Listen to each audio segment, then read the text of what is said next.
സിനിമയിലെ വില്ലനിലേക്ക് വരുമ്പോൾ രാജ്ബി ഷെട്ടിയാണ് വില്ലനായിട്ട് വന്നത്. കന്നഡയിൽ അത്യാവശ്യം മലയാളികൾക്കൊക്കെ അറിയാവുന്ന ഒരു നടനാണ്. പക്ഷേ ടർബോയിൽ വില്ലനായിട്ട് വന്നപ്പോഴത്തേക്കും എല്ലാവരും ഭയങ്കരമായിട്ട് ഇഷ്ടപ്പെട്ടു അദ്ദേഹത്തെ വില്ലനിസം അടിപൊളിയായി. ഒരു ഈവിൾ സ്മൈൽ, ഒരു ഡെബിളിഷ് സാധനം ഉണ്ടായിരുന്നു അദ്ദേഹത്തിൽ. എങ്ങനെയാണ് രാജ്ബി ഷെട്ടിയിലോട്ട് എത്തുന്നതാണ്? മിഥുൻ വഴിയാണോ അതോ?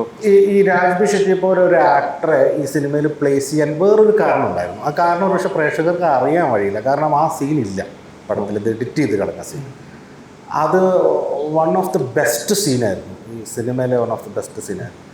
എന്തുകൊണ്ട് വെട്രിവേൽ ഷൺമുഖ സുന്ദരം ഇങ്ങനെയാകുന്നു? ഓക്കെ, അയാൾ ആരാണ്, എന്തിനാണ് അയാൾ ഇതെല്ലാം ചെയ്യുന്നത് എന്ന് പറയുന്ന ഒരു സീനുണ്ടായിരുന്നു.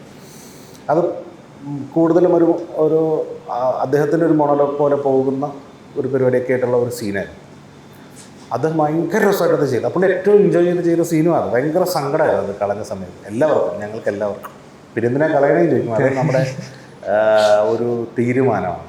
നമുക്കൊരു ഡയറക്ടർ എന്നുള്ള രീതിയിൽ ഒരു ഫൈനൽ സിനിമയ്ക്ക് എന്ത് വേണം വേണ്ട എന്നുള്ളത് നമ്മൾ വളരെ വിഷമിച്ചാണെങ്കിലും ആ ഡിസിഷൻ എടുക്കേണ്ടത്. ബിക്കോസ് ആ സീൻ അവിടെ വരുന്ന സമയത്ത് വേറെ കുറേ പ്രശ്നങ്ങളുണ്ടായിരുന്നു സാങ്കേതികമായിട്ട്. അപ്പോൾ ആ പ്രശ്നങ്ങൾക്ക് അത് പോകലല്ലാതെ വേറെ ഓപ്ഷൻ ഇല്ലാത്തത് കൊണ്ടാണ് കളഞ്ഞത്. അപ്പോൾ അങ്ങനെ ഒരു അതൊരു ഇമോഷണൽ കണ്ടന്റ് ആയിരുന്നു. ആക്ച്വലി അയാൾക്കൊരു കഥയുണ്ടായിരുന്നു. ഇങ്ങനെ ആവാനും ഇതൊക്കെ ചെയ്യാനും ഒക്കെയുള്ള ഒരു കഥയുണ്ടായിരുന്നു. അപ്പോൾ അതുകൊണ്ടാണ് ഒരു ആക്ടർ വന്ന ക്യാരക്ടർ ചെയ്യണമെന്ന് തീരുമാനിച്ചത്. അപ്പോൾ അത് ആദ്യം തന്നെ മിഥുനും ഷമീറും ഞങ്ങൾ 3 പേരുമാണ് ഇതിൻ്റെ ഒരു പരിപാടികൾ ആലോചിച്ച് തുടക്കം മുതൽ പോയത്. ഒരു 3 months 4 months ബാക്ക് മുതൽ ഈ സിനിമ ചെയ്യുന്നത്. അപ്പോൾ നമുക്ക് കോമൺ ഡിസിഷൻ എടുത്തത് ഒരു ആക്ടർ ചെയ്യട്ടെ എന്നുള്ള രീതിയിലാണ് തീരുമാനിച്ചിരുന്നത്.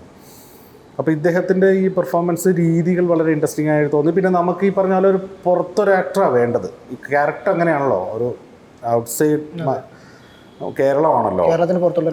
അപ്പോൾ അത് കാരണം അങ്ങനെ ഒരാൾ മതി എന്നുള്ള ഇതിലായിരുന്നു. അപ്പോൾ പിന്നെ ഈ അദ്ദേഹത്തിൻ്റെ പരിപാടികളെല്ലാം കഴിഞ്ഞ് ഇങ്ങനെ സെറ്റായിട്ട് ഞങ്ങൾ ലാസ്റ്റ് നിമിഷം ഇങ്ങനെ എന്താണെന്ന് ഇങ്ങനെ ആലോചിച്ചുകൊണ്ടിരിക്കുന്ന സമയത്താണ് പിന്നെ ഈ ഒരു ഓപ്ഷൻ വന്നത്. അങ്ങനെ അദ്ദേഹം അതിന് ആപ്റ്റാണെന്ന് തോന്നി. അദ്ദേഹം ചെയ്യാനുള്ള കാരണം ചിലപ്പോൾ മറ്റേ സീനായിരിക്കും കേട്ടോ. നമ്മൾ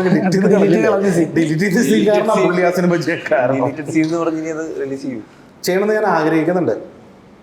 അത് പിന്നെ അദ്ദേഹം എൻ്റെ അടുത്ത് പറഞ്ഞിട്ടുണ്ട്. അത് ഞാൻ ചെയ്ത് തരാമെന്ന് പ്രോമിസ് ചെയ്തിട്ടുണ്ട്.